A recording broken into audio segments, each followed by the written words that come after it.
Welcome to NASDAQ Trade Talks. I'm Jill Malandrino, Global Markets Reporter at NASDAQ.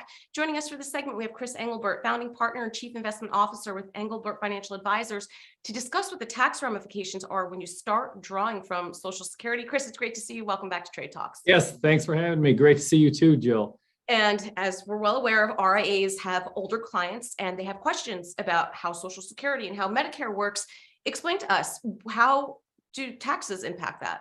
Yeah, well, one of the biggest mistakes we see people when they, get to be Social Security age 62, you can start collecting your Social Security then, but that's not technically your full Social Security. So what people really need to understand is how much of a penalty they pay, number one, by collecting their Social Security early, and number two, the tax ramifications. So Social Security is one of the few benefits that's taxed twice. It's taxed when you're making money in your payroll, but then when you go to collect it, it's a very regressive tax. And I have people that have pensions, they have dividends and interest, and then they collect their Social Security on top of that. And I'm like, you realize that anywhere from 50 to as much as 85% of your Social Security can be taxed. So a lot of them don't realize that.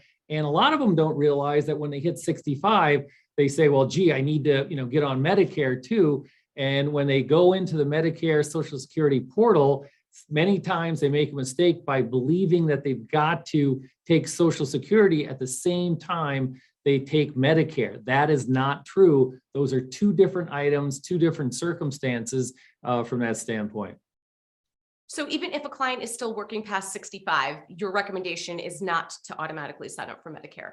Yeah, I mean, from a Medicare standpoint, if you're working at a company that provides good benefits, why would you take Medicare? Right. If you're self-employed, you might want to take it, but if you're at a major company, you really don't want to take your Medicare, number one. And number two, you certainly don't want to take your Social Security, because obviously if you still have W-2 income and you're making a good income, you're just piling more income on top of, already your W-2 wages. So you got to have a strategy as a client. And we do that quite a bit here, where people talk to us about, hey, when should I take my Social Security? When should I sign up for Medicare? For most people, 65 is going to be when they want to sign up for Medicare. But again, everybody's circumstance is different. Mm-hmm. Well, this is the advantage when you have an advisor at your disposal versus something that's automated for these nuances, Chris. So advisors need to come up with a strategy to guide their clients. What are your recommendations? Well, the best thing that you can do is not only educate yourself as an advisor, but you have to learn to speak Social Security and Medicare with your clients. Right now, beginning in October, is the Medicare sign up for new Medicare enrollees, but it's for people that are already on Medicare. They have to review their policies. Now, we just did a webinar with an independent Medicare advisor. Those people exist, and there's a lot of them out there. So they're not captive to any one insurance company. They represent many different insurance companies. And we did a webinar, and an educational webinar, and it was very, very well received. And I think really, as an RIA, we have to be seen as a resource, not just about investment markets and portfolios, et cetera, but what's your strategy as far as taking Medicare and taking Social Security? And are there people out there that can help you? And there are. Let's go into the charts for a moment here. I mean, really nothing really pretty to see here, Chris. Let's start with the S&P 500. Yeah, so the S&P 500, the question is going to be whether or not it revisits the June lows. I am seeing bearish sentiment off the charts again. Everybody believes that, hey, we have to revisit our June lows. I don't think that's necessarily true. You have to remember, out of the last 6 months, 4 out of the last 6 months have been negative as far as the S&P 500 goes. And this year, we've had one of the greatest number of monthly swings, both positive and negative, in the S&P 500. So once we get through September and we get into the fourth quarter, that becomes a seasonally strong period for U.S. equities. And we are thinking that that might provide some relief, especially with the negative sentiment that's going on out there. Yeah, and let's talk about the NASDAQ 100. I mean, clearly a year of underperformance, and many stocks are getting cheap. But when do you start to dip your toe in? The valuations have just fallen back so much.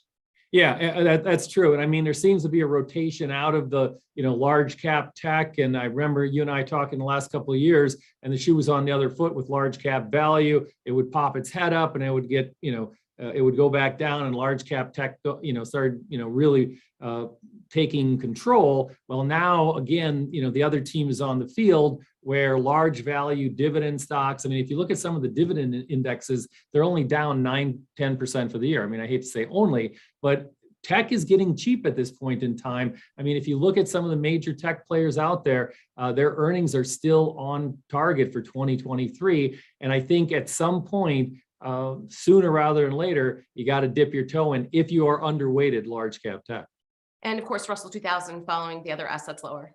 Yeah, I mean, this is still my favorite asset class, but you can't escape it. I mean, when the market sells off, we've had literally a straight line sell off the back half of September after Jerome Powell's comments. Obviously risk and reward are higher in the Russell 2000, but interestingly enough to note, the Russell 2000 hasn't taken out its June low. So it's shown more relative strength in the July-August rally that we had compared to the S&P 500. And so far, it's showing better relative strength on the downside.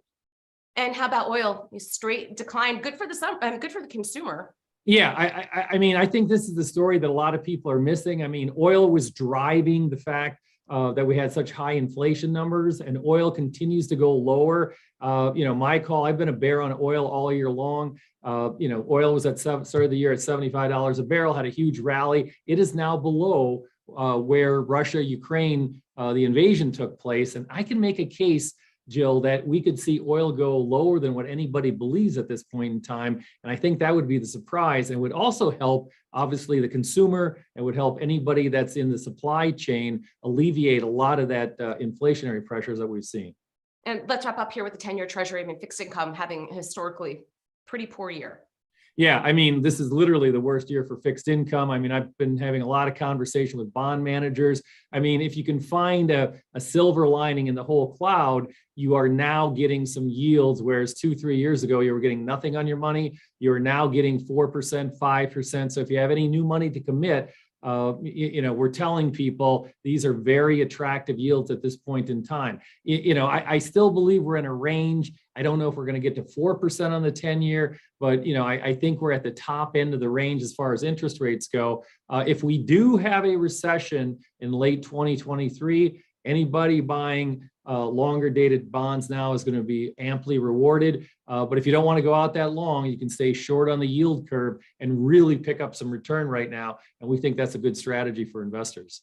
All right, Chris, appreciate the insight as always. Thanks for joining us on Trade Talks. I'm Jill Malandrino, Global Markets Reporter at NASDAQ.